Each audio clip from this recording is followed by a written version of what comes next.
High বন্ধুরা, আবার চলে এলাম একটা নতুন ভিডিও নিয়ে। দেখো, আজকে আমি বানাচ্ছি পালক পানির।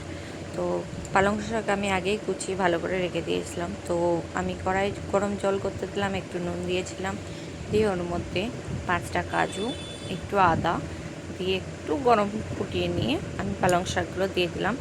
তার মধ্যে দিয়ে দিয়েছিলাম ধনে পাতা, একটু টমেটোর আর দিয়েছিলাম, দিয়ে ভালো করে নেড়ে নিয়েছিলাম। যখন পালং শাকটা ফুটে গেছিলো তারপরে টমেটোটা দিয়েছিলাম একটু পরে। ঠিক আছে, ভালো করে ফুটিয়ে নিয়ে যখন এরকম নেতা নেতা হয়ে যাবে, শাকটা হয়ে যাওয়ার পর আস্তে করে তুলে আমরা ঠান্ডা জলে দিয়ে দেবো। ঠান্ডা জলে দিলে কি শাকটা কালার চেঞ্জ হবে না, এরকমই কালার থাকবে। হালকা যখন নরম হয়ে গেল টমেটোটা তুলে একটা চাটনির মাধ্যমে তুলে আমি ঠান্ডা জলে দিয়ে দিয়েছিলাম। দেখো, ঠান্ডা জলে দেওয়ার পর ঠান্ডা জলে দিয়ে আমি হালকা করে নিকড়ে এটা মিক্সার গ্রাইন্ডারে দিয়ে দিয়েছিলাম। তো যখন ঠান্ডা হয়ে যাবে তখনই মিক্সি করবে, তার আগে নয়। মিক্সিতে দিয়ে দিয়েছিলাম, দিয়ে ভালো করে একটু পেস্ট করে নেব। মিক্সিতে দেওয়ার সঙ্গে বলতে ভুলে গেলাম যে এখানে দিয়েছিলাম কাঁচা লঙ্কা আর তোমার একটু লেবুর রস দিয়েছিলাম, দিয়ে এটাকে পেস্ট করেছিলাম। এটাকে ভালো করে ছেঁকে নিয়েছিলাম।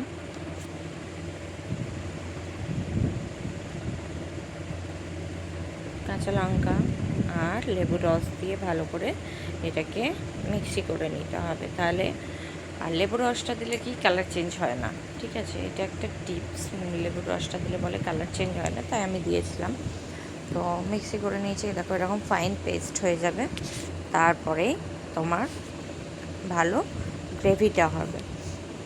তারপরে কড়াই একটু সাদা তেল আর ঘি গরম করতে দিয়ে দিয়েছিলাম, দিয়ে পনিরগুলো কেটে নিয়ে আমি কড়াই হালকা করে সটে করে নিয়েছি।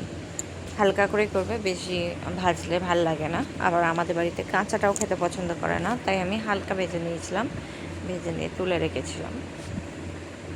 দেখো, হালকা ভেজে নেওয়ার পর এখানে দিয়ে দেবো আমি গোটা গরম মশলা তেলের মধ্যে ফোড়নে। ঠিক আছে, তো দেখো এখানে 2টো এলাচ ছিল, লবঙ্গ ছিল, একটু জিরে ছিল, একটা দারচিনি ছিল, আর একটা শুকনো লঙ্কা ফাটিয়ে দিয়ে দিয়েছিলাম। দিয়ে এটা যে মশলাটা হয়ে গেল, সঙ্গে সঙ্গে আমি গ্রেভিটা দিয়ে দিলাম, দিয়ে ভালো করে নাড়িয়ে কষে নেওয়া হলো।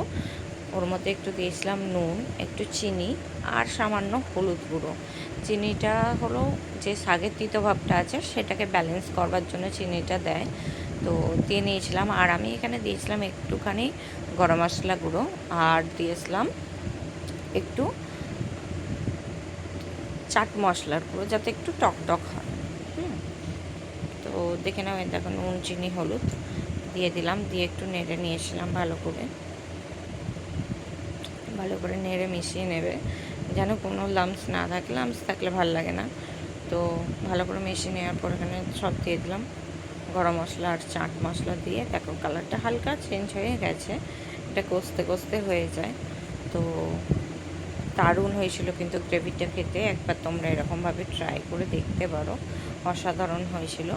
তো রুটি পরোটার সঙ্গে বেশি ভাল লাগে, এরকম করে কষিয়ে নেবো। দেখো চাট মশলা দিয়ে দিলাম একটু টকের জন্য, টকটা হালকা হলে ভাল লাগে। তো তারপরে তোমার দিয়ে দেবো আমরা পনিরটা। আর এটা বড্ড টান হয়ে গেছিলো, তাই জন্য সামান্য আমি একটুখানি জল দিয়েছিলাম পরে। তো দেখো গ্রেভি হয়ে গেছে আমাদের। পনিরটা দিয়ে দিলাম, দিয়ে নাড়িয়ে চাড়িয়ে কিছুক্ষণ বাদ নামিয়ে নিলাম। এবার তোমরা এখানে ধনেপাতাটা ছড়িয়ে দিতে পারো, বা এখানে ফ্রেশ ক্রিম অ্যাড করতে পারো। আমি ফ্রেশ ক্রিমটা অ্যাড করিনি। তো এইরকমভাবেই করেছিলাম, ঢাকা দিয়ে কিছুক্ষণ হওয়ার পর বন্ধ করে দিয়েছিলাম। আর একটু দিয়ে দিয়েছিলাম শেষে বাটার দিলে টেস্ট একটু ভালো হয়।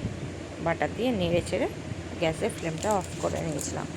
আমি পরোটা দিয়ে খেয়েছি, তোমরা করে একবার জানিও কেমন লাগলো খেতে। Tata, bye bye. এই পর্যন্ত ভালো লাগলে একটু লাইক কমেন্ট করে